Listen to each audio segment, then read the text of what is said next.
Samantala, inamin ng dating district engineer ng DPWH sa Bulacan na hindi niya na-inspeksyon ang mga questionabling flood control project. Kabilang narito ang pinuntahan ni Pangulong Ferdinand R. Marcos Jr. na 100% complete sa papel pero ang katotohanan ay wala pang nagagawa. Ito'y sa pagdinig ng Kamara kahapon na bahagya pang nagkaroon ng tensyon. Si Mela Lesmora sa sentro ng balita. Kontento si House Infrastructure Committee Co-Chair Terry Ridon sa naging takbo ng una nilang pagdinig ukol sa umano'y maanomaliang flood control projects sa bansa. Ayon kay Ridon, matapos ang 8 oras nilang talakayan, may mga inisyal na panukalang batas na silang naiisip na buuin. Well, una sa lahat, yung pong blacklisting, kailangan talaga may perpetual blacklist. No? Kasi like what they're saying, 1 year, 2 years lang ho yung blacklist. Pangalawa, yung pong intervention talaga ng private sector inspectors over the entire course of project implementation. Sa pagdinig, umamin si dating DPWH Bulacan 1st District Engineer Henry Alcantara na siya ang pumirma sa kontrata ng mga natuklasan ni Pangulong Ferdinand R. Marcos Jr. na questionabling flood control projects sa Bulacan.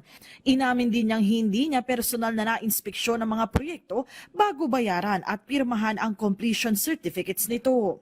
Paano po nangyari yung ba't nabayaran po? Wala naman pong kahit na isa. Ghost nga po eh. Do you believe you are responsible for that? Actually po, ang negligence on my part, inamin ko po may kakulangan ako dahil I did not personally go to it. Dahil dito, batid din ni Alcantara na maaari siyang makasuhan, lalo pat lumabas din sa pagdinig na siya rin pala mismo ang nag-propose ng mga proyekto kaya ito napasama noon sa National Expenditure Program. Sa isang punto ng pagdinig, naungkat din ang pagkakasino ni Alcantara at pag-amin niya, may ibang pangalan at ID siyang ginagamit para makapasok sa sugalan.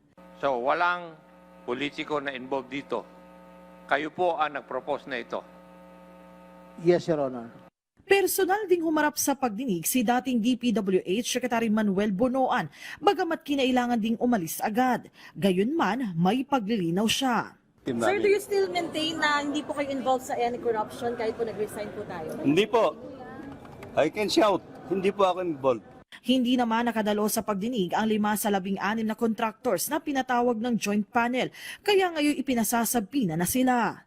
Bago naman ito, ilang beses ding nagkainitan ang mismong mga mambabatas. Una, ukol sa conflict of interest, bagay na nasolusyonan din naman. A written disclosure undertaking that there's no conflict of interest of any member relating to any subject of this inquiry will be submitted to your respective committees within 5 working days. Is Congressman Diokno satisfied with this requirement, please? Very much so, Mr. Chair. Thank you.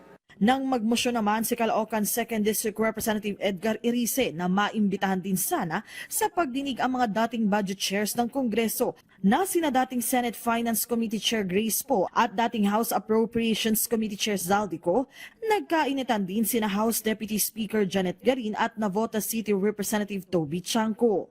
Let us not make the investigation personal. Let us all work together so that in the 2026 budget, while we are ongoing the deliberation, let us identify yung mga singit na flood control projects. Sabi nyo kanina, kahit sino masagasaan, wala tayong sasantuhin, kahit congressman, kahit senador. Sorry. Comsec, can you show this para lang sabihin hindi ako Mr. Chair, with nag-invento? due courtesy. Wait, I have the floor. Yeah, i-correct I have ko the lang. floor. Yeah, but I have Mr. the floor. No, Mr. Chair. I have the floor. Yeah, just to, on the I have the record, floor. please. On the record, Mr. I Chair. have the floor. Para mapahupa ang tensyon, saglit na ipinagpaliban ang pagdinig at pagbalik nito, idinefer na rin ni Congressman Irice ang nauna niyang mosyon. Mela Lesmoras para sa Pambansang TV sa Bagong Pilipinas.